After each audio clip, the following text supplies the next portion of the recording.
ముఖ్యంగా ఆర్టీసీ సమ్మె మళ్లీ చేయడానికి ఒక ముఖ్య కారణము అపాయింట్మెంట్ డేట్ ఇవ్వకపోవడం.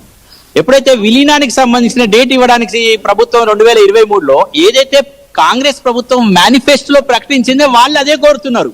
ఇక్కడ పెద్దగా కోరేది ఏం లేదు. మేనిఫెస్టోలో కాంగ్రెస్ ప్రభుత్వము ఏమి చెప్పిందో అదే చేయమని అడుగుతున్నారు. దాన్ని వదిలేశారు. ఏ అపాయింట్మెంట్ డేట్ అయితే ఎప్పుడైతే ఆర్టీసీ ప్రభుత్వంలో విలీనమైందో డేట్ ఇవ్వమంటున్నారు. ఆ అపాయింట్మెంట్ డేట్ ఇవ్వడానికి కూడా ప్రభుత్వానికి కష్టమైతే ఆ 2 పిఆర్సీలు ఆగిపోతే ఈ రోజు లక్షలాది మంది 65 లక్షల మంది ప్రజల్ని ప్రతిరోజు ప్రయాణికులను తీసుకెళ్లే ఆర్టీసీ కార్మికులు ఏం చేయగలుగుతారు?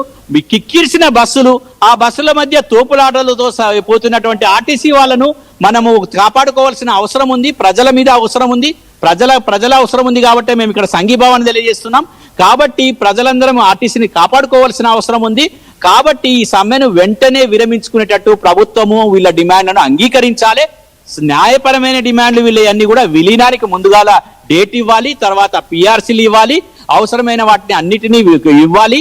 అయితే ఏదో ఒక మెట్రో MMTS ను కలుపుతాం అంటున్నారు. ఆ దానికి ఇచ్చే కేంద్ర ప్రభుత్వానికి ఇచ్చే పైసలు ఇక్కడ కలుపుకుంటే అయిపోతుంది. అందుకోసమే వెంటనే ప్రభుత్వం స్పందించాలి. మరి మహిళల వైపు నుంచి మీకు వ్యతిరేకత వస్తుంది.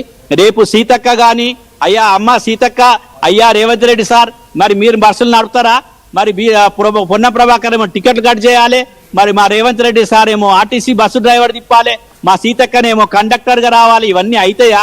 కావమ్మా. అందుకోసమని మీరు కూర్చొని పరిష్కారం చేయండి. మా మహిళలను ఈ రోజు మహిళలు ఎంతమంది 65 లక్షలు, ప్రతిరోజు మీకు 65 లక్షల మంది వ్యతిరేకత వస్తే మీ ప్రభుత్వం పడిపోతుంది.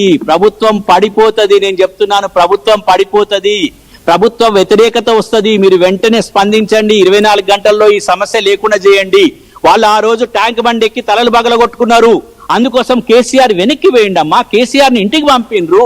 అందుకోసం మళ్ళీ మీరు ఇంటికి పోకండి. మళ్ళీ మీరు తొందరగా పరిష్కరించమని మీ ఈ సందర్భంగా కోరుతున్నాం. ఇప్పటికే ఆర్టీసీని కూడా ప్రైవేటు పరం చేస్తారనే ఆందోళన ఒకవైపు కార్మికుల్లో కలుగుతుంది. ఆ తర్వాత కూడా ఇప్పటికే చాలా విభాగాలు కూడా ప్రైవేటు పరం అవుతున్నాయన్నటువంటి ఒక ఆందోళన. మరి దీన్ని ఎట్లా చూస్తున్నారు?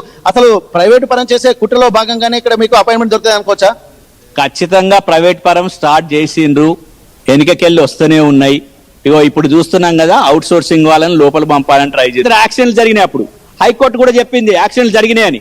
కాబట్టి వాళ్ళని ఎవరిని కూడా పంపించడానికి ప్రభుత్వం గనక పోలీసు మీద ఒత్తిడి తీసుకొచ్చి, అధికారుల మీద ఒత్తిడి తీసుకొచ్చి బస్సులు నడపాలని ప్రయత్నం చేస్తే ఒకవేళ ప్రయత్నం చేస్తే ఖచ్చితంగా తీవ్ర పరిణామాలు ఉంటాయి. దాన్ని వద్దని చెప్తున్నాం. ప్రభుత్వానికి మేము